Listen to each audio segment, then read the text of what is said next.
उद्धार, उद्धार का अर्थ है पापों से छुटकारा और शैतान की गुलामी से आज़ादी, अनंत जीवन का वरदान और पापों से छुटकारा। ये सारा जो अर्थ है ये उद्धार के विषय में बताती है बाइबल। अगर हम प्रभु के वचन में देखें, निकालिएगा प्रेरितों के काम की किताब, इसका 16 अध्याय और इसका 31वां पद। क्या कहता है प्रभु का वचन? प्रभु यीशु मसीह पर विश्वास कर। प्रभु यीशु मसीह पर विश्वास कर तो तू और तेरा घराना उद्धार पाएगा। कितनी बड़ी बात है।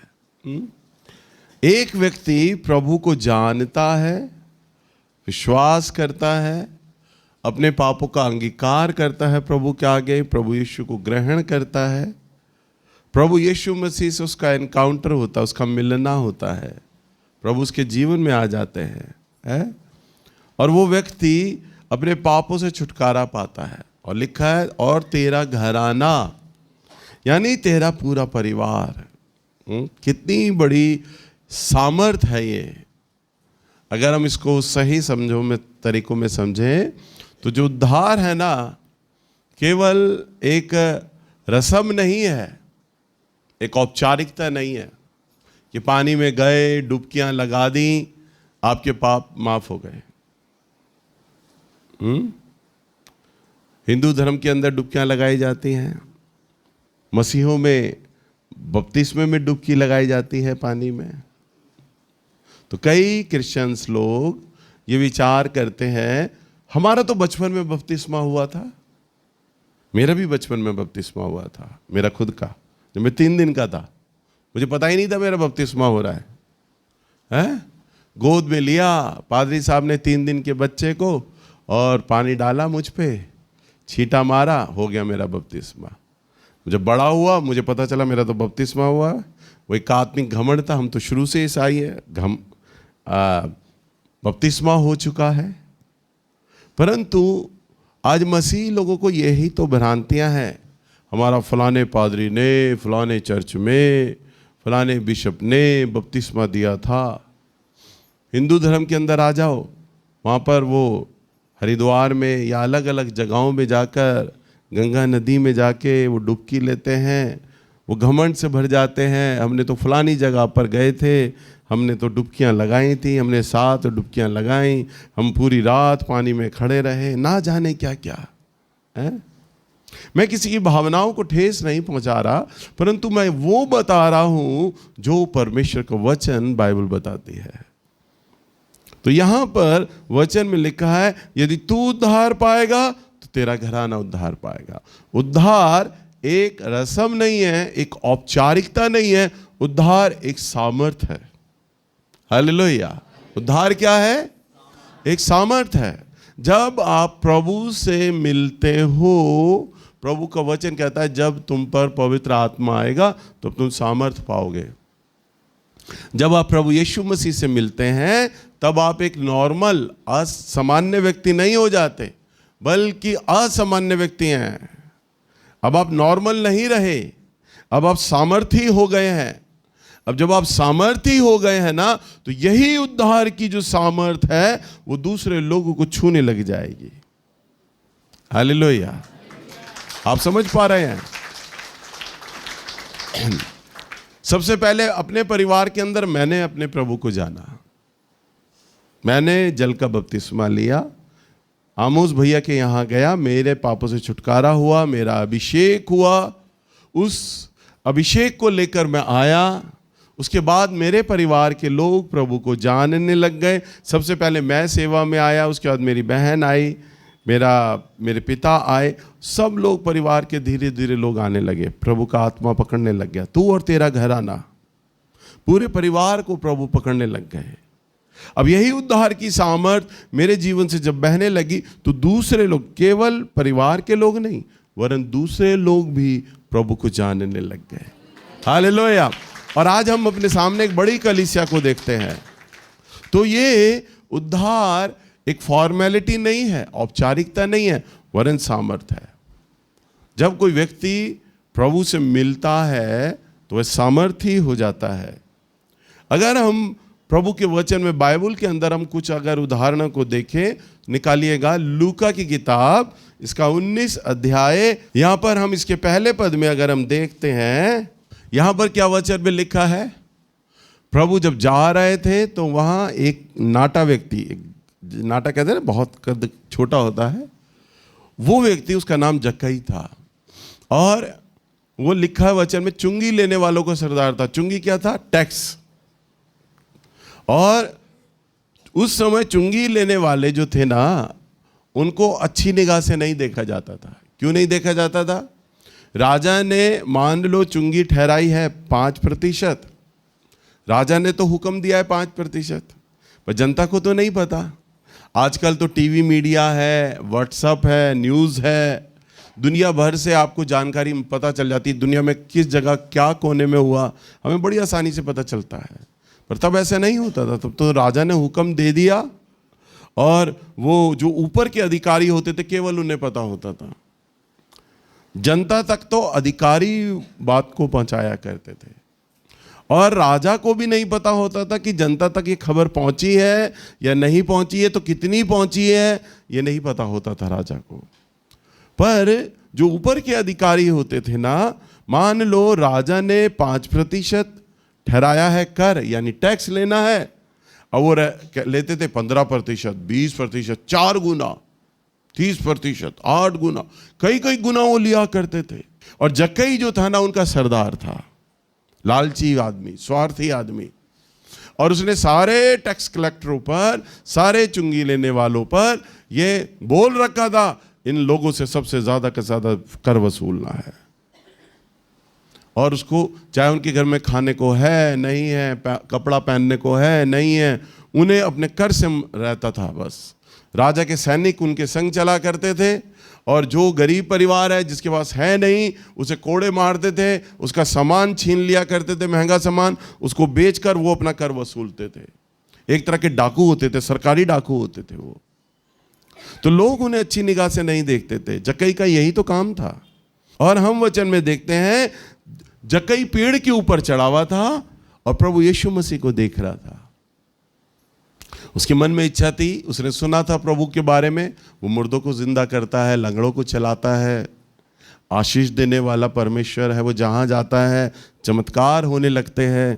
तो उसके मन में एक जिज्ञासा थी, मैं ऐसे व्यक्ति को देखना चाहता हूँ। क्योंकि प्रभु के संग तो सैकड़ों और हजारों की भीड़ चलती थी।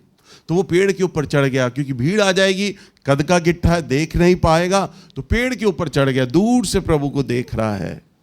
और प्रभु आए और प्रभु ने उसे देखा कि मुझे पेड़ पर से देख रहा है, और प्रभु ने उसे आवाज दिया, हे जक्कई, झट नीचे उतरा। जक्कई नीचे उतरा। अब वो तो परमेश्वर है। जक्कई तो जानना चाहता है परमेश्वर को, परंतु परमेश्वर तो उसका नाम भी जानते हैं, और उसका नाम लेकर बुलाया और वो नीचे उतर आया। और प्रभु कहते हैं, आज मेरा भोजन तेरे यहां है, आज मेरा भोजन। अब उस समय है ना, सारे लोग, तमाम भीड़ की भीड़ जो प्रभु पर विश्वास करती है, प्रेम करती है, वो प्रभु के दासों से, चेलों से विनतियां कर रही है, प्रभु को बोलना कि आज हमारे घर में चले, वो आज हमारे घर में भोजन कर ले।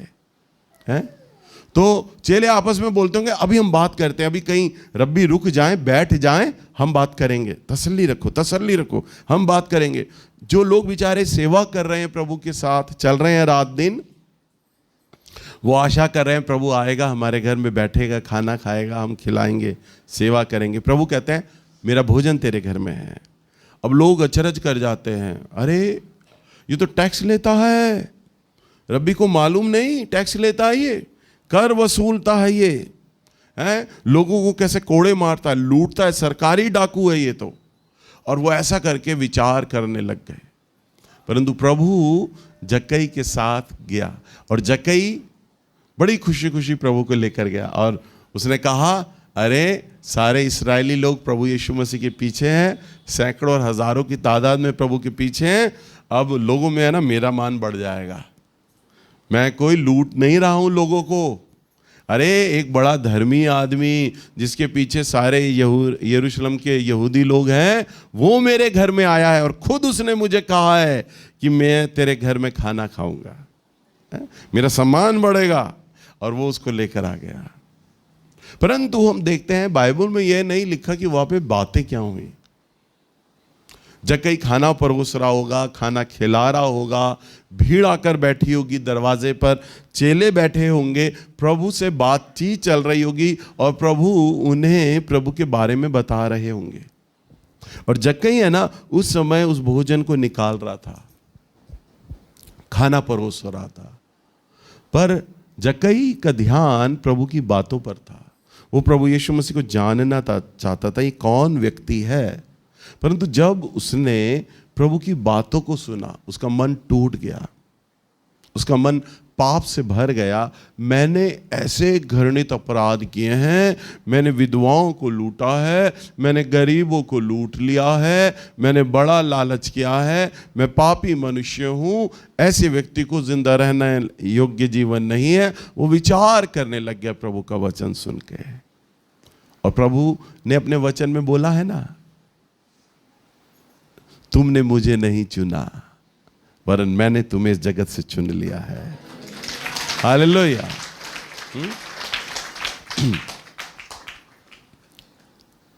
आप तमाम लोग विचार करें, अपनी बिरादरी, अपने परिवार, अपने रिश्तेदारों से चुने गए हैं। अगर चुने ना जाते तो आज आप इतवार को यहां ना बैठे होते। आप चुने गए हैं अपनी बिरादरी के लोगों में, परिवार के लोगों में। उनको मालूम नहीं है और वो तुम्हें मूर्ख समझते होंगे, बिना बात के जा रहे हैं, इतने सालों से चर्च जाते हैं, पता नहीं इन्हें क्या मिलता है, वो विचार करते होंगे। परंतु जो आपको मिला है वो नहीं जानते, है ना। आप प्रभु को मिल चुके हैं, प्रभु आपको मिल चुका है, आप सामर्थी हो गए हैं। अब प्रभु से आपका मिलन हो गया है, अब आप एक सामान्य व्यक्ति नहीं रहे हैं, प्रभु से मुलाकात हो गई है। तो परिवार के लोग, रिश्तेदार ये सोचते होंगे इसमें तो दुनिया भर की कमियां हैं। बड़ा धर्म का नाम ले रहा है, सुबह सुबह चर्च जा रहा है, प्रार्थना करता है, बाइबल पढ़ता है, वचन पढ़ता है, दुनिया भर की तो इसमें कमियां हैं। एक कहावत है ना, 900 चूहे खा के बिल्ली हज को चली है। दुनिया भर का पाप, अधर्म इसके अंदर है और ये अपने आप को बड़ा धर्मी दिखा रहा है। अरे जक्कई भी तो ऐसे ही था। प्रभु अपने वचन में बोलता है, मैंने 99 को छोड़ दिया, परंतु एक भेड़ जो गड्ढे में गिरी है ना, प्रभु कहता है मैं उसे निकालने चला गया। हालेलुया। जो 99 भेड़ हैं उन्हें छोड़ दिया। यानी प्रभु धर्मी लोगों से इतना अधिक प्रेम नहीं करता है जितना वह पापियों से प्रेम करता है। हालेलुया। तो वचन में क्या लिखा है कि जब प्रभु से मिले, तो यहां पर अगर हम देखें लूका की किताब इसका 19 अध्याय और इसके 9वें पद में, यह देखकर सब लोग कुड़कुड़ा कर कहने लगे, वह तो एक पापी मनुष्य के यहाँ जा उतरा है। जक्कई ने खड़े होकर प्रभु से कहा, हे प्रभु देख, मैं अपनी आधी संपत्ति कंगालों को देता हूँ। हाँ देखो, जितना उसने लूटा था, क्या कहता है, मैं अपनी आधी संपत्ति कंगालों को दे देता हूं। क्या कर रहा हूं? प्रभु से मिला, प्रभु का वचन सुना, वचन सुनने के बाद जितना पैसा उसने इकट्ठा किया था, प्रभु के आगे अपने पापों को मानता है, मैं अपनी आधी संपत्ति गरीब लोगों को, कंगालों को दे देता हूं। और यदि किसी का कुछ भी अन्याय करके ले लिया है, जो मैंने अन्याय करके ले लिया है, तो उसे चौगुना फेर देता हूं। कितना? कितना? 4 गुना। अब सोचो, वो कह रहा है मैं अपनी आधी संपत्ति तो कंगालों को दे दूंगा, और जिन जिन का लिया है मैंने अन्याय करके, धोखा लेकर, उनको मैं 4 गुना लौटाऊंगा। 100 रुपया लिया है तो 400 रुपये करके लौटा दूंगा मैं उनको। अब सोचो, अब जक्कई गरीब हुआ या अमीर? पैसों की बात कर रहा हूं मैं, हैं? क्या हो गया?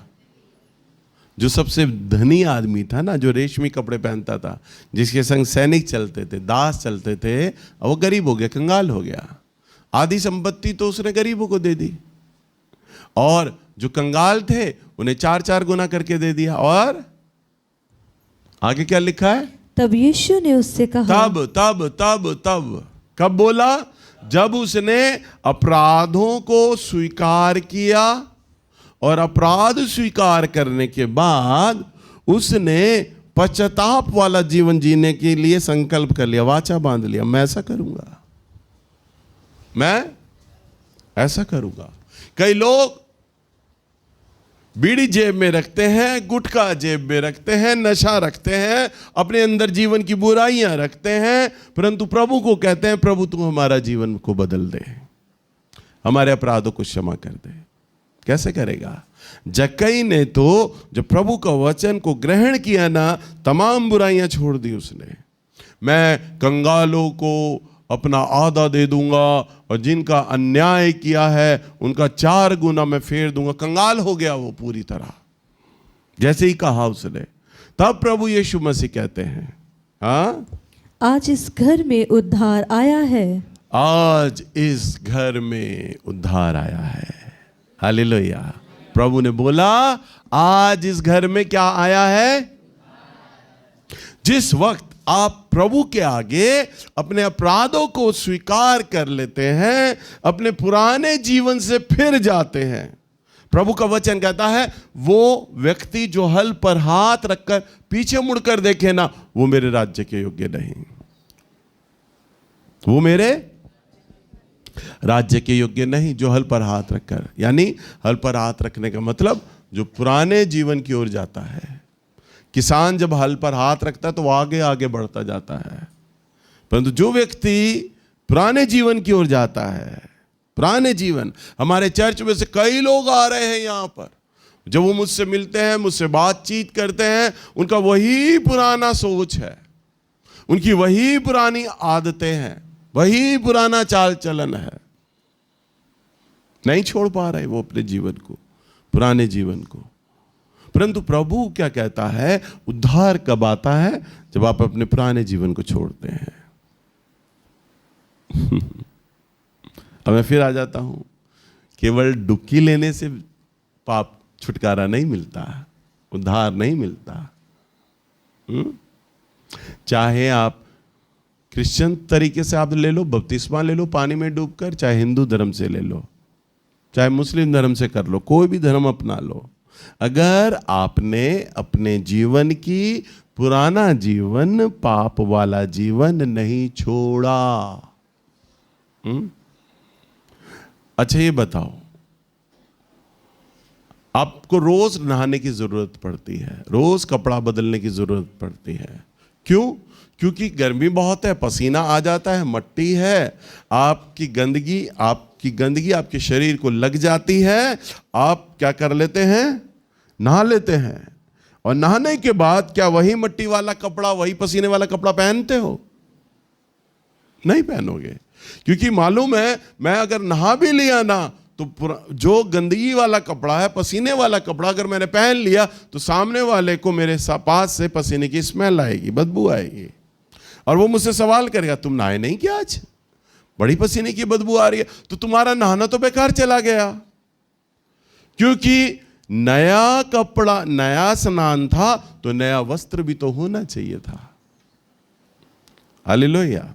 प्रभु के सामने यदि आप अपने अपराध को, पाप को स्वीकार करते हैं, यानी स्नान करते हैं, प्रभु तो आपके ऊपर अपने अनुग्रह की वर्षा कर रहा है, दया कर रहा है, आपके अपराधों को क्षमा कर रहा है, परंतु पुराना वस्त्र यानी पुराना काम, पुराना पिछला जीवन आपने नहीं त्यागा और उसे पहन लिया, तो फिर पापी हो गए, फिर गंदगी में आप आ गए। समझ पा रहे हैं आप लोग? इसलिए नया स्नान और नया वस्त्र, समझ पा रहे हैं आप लोग? इसलिए आपको पुराने जीवन की ओर नहीं जाना है। हाँ, पुराना जीवन आपकी ओर खींचेगा, आपकी ओर आकर्षित करेगा। उसे छोड़ने के लिए प्रभु से आप सामर्थ्य को मांगिए। प्रभु, मैं सच कहता हूं, ईमानदारी से मैं उस कार्य को छोड़ना चाहता हूं, आप मुझे सामर्थ्य दीजिए। तब परमेश्वर आपके हृदय की उस भावना को देखेंगे, ये सच्चे मन से इस बात को चाहता है। अब कई भाई लोग हमारे चर्च में नहीं आते, वो घर में प्रार्थना कराते अपनी बीवी से। बीमार हो जाते हैं, उनकी बीवी बोलती है, भैया प्रभु पे बड़ा विश्वास करते हैं। वो जो बीमार हो जाते हैं ना, वो कहते हैं तू मेरे लिए प्रार्थना कर। ऑटो लेके जा रहे होते हैं, वो कहते हैं मेरे लिए तू प्रार्थना कर। वो दूसरों को भी बताते हैं, वो दूसरों को भी कहते हैं, चर्च का एड्रेस दे देते हैं। मैं कहता हूँ वो खुद क्यों नहीं आते? भैया वो कई बार बोलते हैं मैं आऊँगा ना तो मेरी दारू छूट जाएगी। पता है अगले को, मैं आया, प्रभु की सामर्थ मेरे मन को बदल देगी, मेरी दारू छूट जाएगी। प्रभु ने कहा तुम ज्योति के पास इसलिए नहीं आना चाहते क्योंकि तुम्हें अंधकार प्रिय है।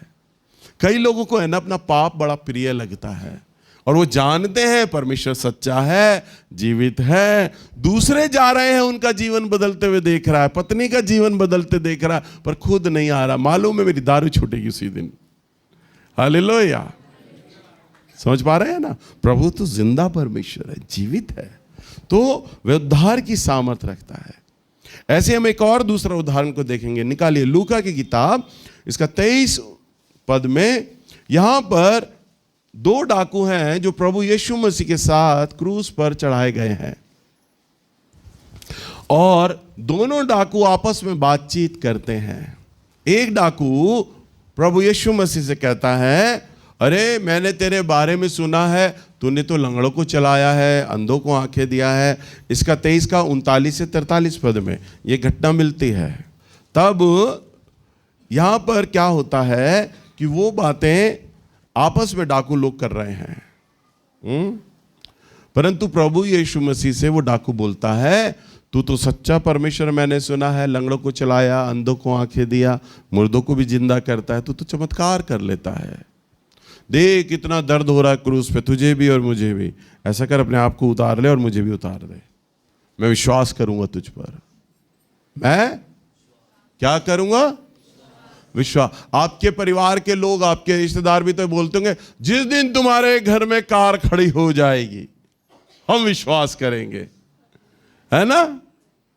जिस दिन तुम्हारे घर में नोट आ जाएंगे, जिस दिन तुम्हारा घर में 3 मंजिला प्रॉपर्टी हो जाएगी, तब हम विश्वास करेंगे। अरे मैं सच कहता हूं, कोई विश्वास नहीं करता। वो डाकू के समान नेचर रखने वाले लोग होते हैं।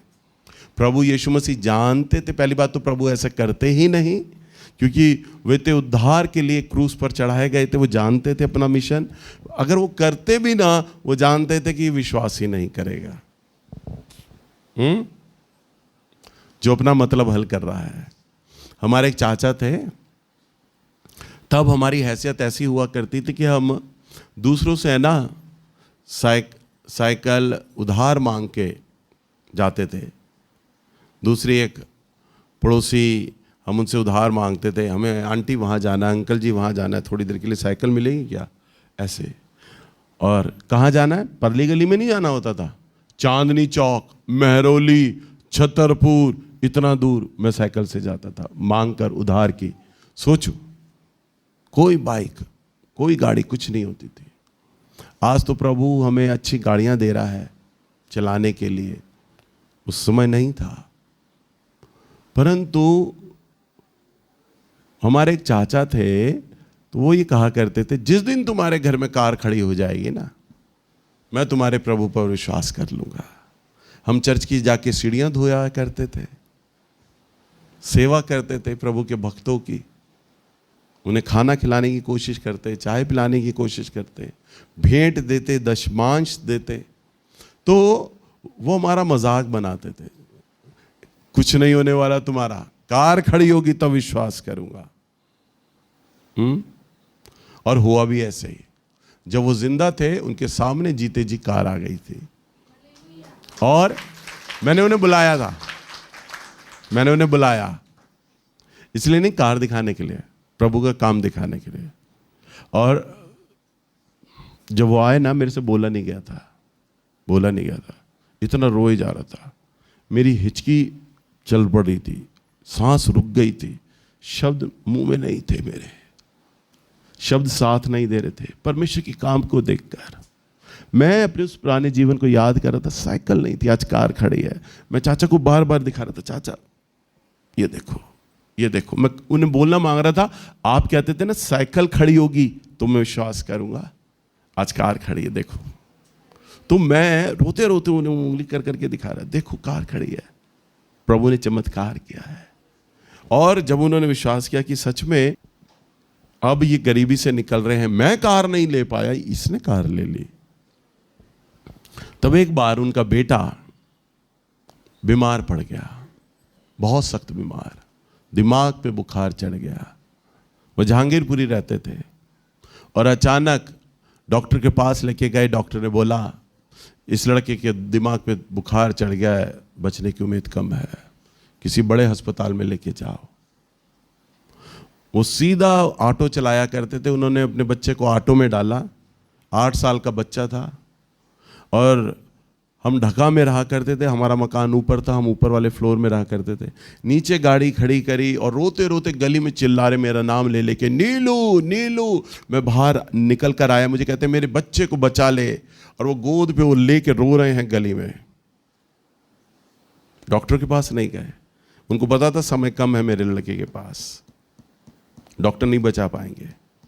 डॉक्टर ने बोल दिया था उम्मीद कम है, शायद रास्ते में ही मर जाए बच्चा, उम्मीद कम है, कह रहे मेरे बच्चे को बचा ले। मैं बहुत तेजी से गया और मैंने अंदर अपने घर पे लिया, उस बच्चे के सर पर हाथ रखा। मैंने कहा प्रभु मेरे छू ले, इस बच्चे का तमाम बुखार उतर जाए। हालेलुया। और ये बात मैंने कही, मुश्किल से 10 मिनट लगे होंगे, 10 मिनट। ऊपर आए, बैठे, बच्चे को लेटाया, सारा फीवर उतर गया। थोड़ी देर में बच्चे ने आंखें खोल दी। इसी गली की बात है। आगे एक परिवार रहता था, छोटा बच्चा था, न्यू बॉर्न बेबी, 3-4 दिन का रहा होगा। चूहे ने आके बच्चे को काट लिया, दूध लगा रह गया, काट लिया। चूहे का जहर बच्चे पे चढ़ गया, बच्चे की आंखें पलट गई। डॉक्टर पे गए दिखाने, डॉक्टर को बताया चूहे ने काट लिया है, हमने खुद देखा है। डॉक्टर ने कहा बच्चा मरेगा, बचेगा नहीं, अब जहर चढ़ गया उसका। ये 2 दिन का बच्चा क्या जहर चूहे का बियर करेगा, मर जाएगा। और भागती हुई यहाँ आई, दिन के वक्त, चर्च नहीं था तब, मैं यहाँ पे था। उसने मुझे कहा भैया मेरे बच्चे के लिए प्रार्थना करो, आंखें पलट चुकी हैं इस बच्चे की, आप प्रार्थना करो बच्चा बच जाए। मैंने प्रार्थना किया, आंख बंद करके आमीन किया ना, बच्चे ने आंख खोल दी।